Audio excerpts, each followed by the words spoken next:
الحمد للہ العظیم والصلاة والسلام على من اختص بالخلق العظیم وعلى آلہ واصحابہ الذین قاموا بتأیید الدین القویم اما بعد فاعوذ باللہ من الشیطان الرجیم بسم اللہ الرحمن الرحیم وسیجنبها الاتقى الذی یؤتی مالہ یتزکیٰ صدق اللہ العظیم وصدق رسولہ النبی الکریم الامین ان اللہ وملائکتہ یصلون علی النبی یا ایہا الذین آمنوا صلوا علیہ وسلموا تسلیما الصلاة والسلام علیک یا سیدی یا رسول اللہ وعلی آلک واصحابک یا حبیب اللہ الصلاة والسلام علیکہ یا سیدی یا خاتم النبیین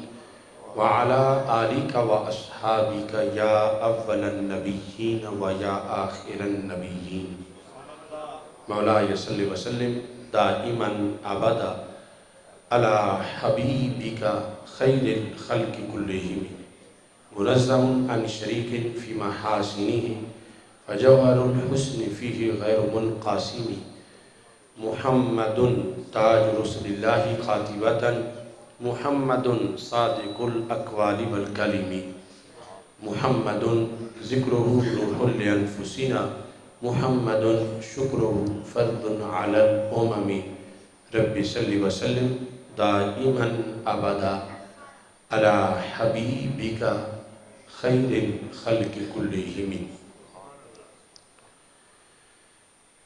اس بات میں نہیں مجھے عابد کوئی کلام، اس بات میں نہیں مجھے عابد کوئی کلام، میرے نبی کے بعد ہے صدیق کا مقام۔ ہوں کیسا خوش نصیب کے ہیں مصطفیٰ کے بعد، ہوں کیسا خوش نصیب کے ہیں مصطفیٰ کے بعد، صدیق میرے رہبر و مرشد میرے امام۔ اس فخر پر زمانے کی سب عظمت نثار، اس فخر پر زمانے کی سب عظمت نثار، اپنی جگہ نبی نے بنایا انہیں امام۔ جس دل میں ہے محبت صدیق جلوہ گر، جس دل میں ہے محبت صدیق جلوہ گر، واللہ اس پہ آتش دوزخ ہوئی حرام۔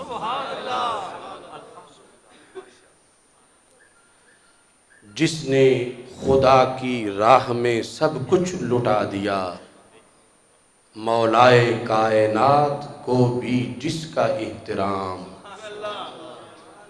چاہو اگر کہ دور ہوں ملت کی مشکلات، نافذ کرو خلافت صدیق کا نظام۔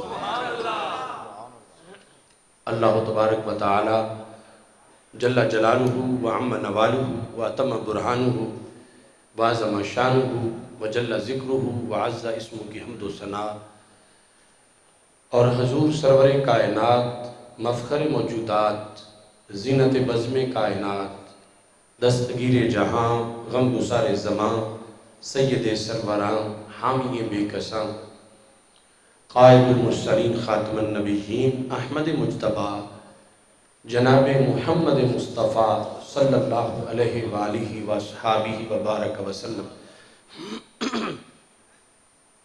کے دربار گوہر بار میں ہدیہ درود و سلام عرض کرنے کے بعد السلام علیکم ورحمۃ اللہ وبرکاتہ۔ رب ذوالجلال کے فضل اور توفیق سے تاجدار صداقت رضی اللہ تعالیٰ عنہ سیمینار میں ہم سب کو شرکت کی سعادت حاصل ہو رہی ہے۔ اس سیمینار کی صدارت پروردہ آغوش ولایت پیر طریقت رہبر شریعت حضرت قبلہ میاں ولید احمد جواد شرپوری صاحب حافظہ اللہ تعالی سجادہ نشین آستان عالیہ مقدسہ شرپور شریف فرما رہے ہیں۔ حضرت مولانا محمد عابد قادری صاحب، مولانا محمد شاہد عمران جلالی صاحب، مولانا محمد حامد مصطفیٰ جلالی صاحب، حافظ محمد کلیم اللہ صاحب، کثیر تعداد میں علماء کرام جلوہ گر ہیں۔ اللہ ہم سب کی حاضری اپنے دربار میں قبول فرمائے۔ سیدنا صدیق اکبر رضی اللہ تعالیٰ عنہ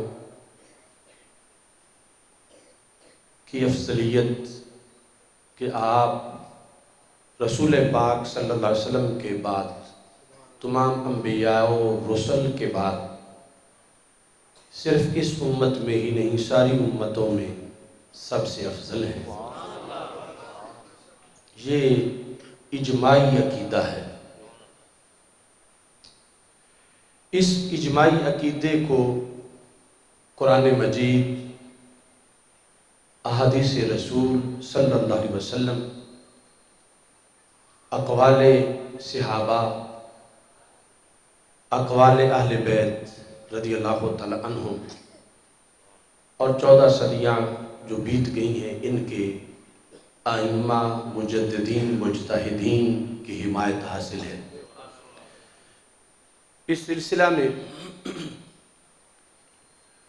حضرت امام جعفر صادق رضی اللہ تعالی عنہ نے ایک رافضی سے مناظرہ کیا تھا۔ وہ ایک بڑا خاص مناظرہ ہے۔ موضوع تھا کہ ساری امت میں افضل حضرت صدیق اکبر رضی اللہ تعالی عنہ ہے یا حضرت مولا علی رضی اللہ تعالیٰ عنہ، یہ موضوع تھا۔ اور حضرت امام جعفر صادق کا یہ دعویٰ تھا کہ حضرت صدیق اکبر رضی اللہ تعالیٰ عنہ ساری امت سے افضل ہے، اور جو رافضی تھا ان کے مقابلے میں اس کا یہ دعویٰ تھا کہ حضرت مولا علی رضی اللہ تعالیٰ عنہ ساری امت میں سے افضل ہے۔ تو امام جعفر صادق رضی اللہ تعالیٰ عنہ کے دلائل کے آخر، یعنی دلائل کے سامنے بالآخر وہ رافضی شکست کھا گیا اور اس نے توبہ کی، اور امام جعفر صادق رضی اللہ تعالی عنہ نے کہا کہ اگر تو پہلی حالت میں مرتا تو سیدھا جہنم جاتا، اللہ نے تیرے بھاگ جگائے کہ تیری ملاقات جعفر صادق سے ہو گئی۔ تو بجائے اس کے کہ ہم اپنی طرف سے افضلیت صدیق اکبر رضی اللہ تعالی عنہ کے دلائل دیں، تو امام جعفر صادق کا وہ مناظرہ، اس کی ساری ٹرنیں، یعنی جو اپنے اپنے موقف پر دلیلیں دی جاتی رہیں، وہ میں اختصار سے آپ کے سامنے آج کا خاص تحفہ پیش کر رہا ہوں، اور اس میں باقی آپ کو پتہ چلے گا کہ امام جعفر صادق علم کے کس سمندر کا نام ہے، اور پتہ چلے گا کہ حضرت صدیق اکبر رضی اللہ تعالی عنہ کو افضل ماننا یہ اس لیے نہیں کہ کسی کے دل میں بغض علی ہے، حب علی کے ساتھ بھی حضرت صدیق اکبر رضی اللہ تعالیٰ عنہ کو افضل مانا جا سکتا ہے۔ جس طرح کہ اہل سنت مانتے ہیں حضرت صدیق اکبر رضی اللہ تعالیٰ عنہ کو افضل، تو اہل بیت کے کہنے پہ مانتے ہیں، اور خود امام جعفر صادق انہیں پتہ ہے کہ حضرت مولا علی رضی اللہ تعالیٰ عنہ ان کے جد امجد ہیں، کیونکہ امام جعفر صادق امام باقر رضی اللہ تعالیٰ عنہ کے بیٹے ہیں، اور امام باقر امام زین العابدین رضی اللہ تعالیٰ عنہ کے بیٹے ہیں، اور امام زین العابدین حضرت امام حسین رضی اللہ تعالیٰ عنہ کے بیٹے ہیں، اور حضرت امام حسین رضی اللہ تعالیٰ عنہ حضرت مولا علی رضی اللہ تعالیٰ عنہ کے بیٹے ہیں۔ تو یہ تاثر جو معاشرے میں دیا جاتا ہے کہ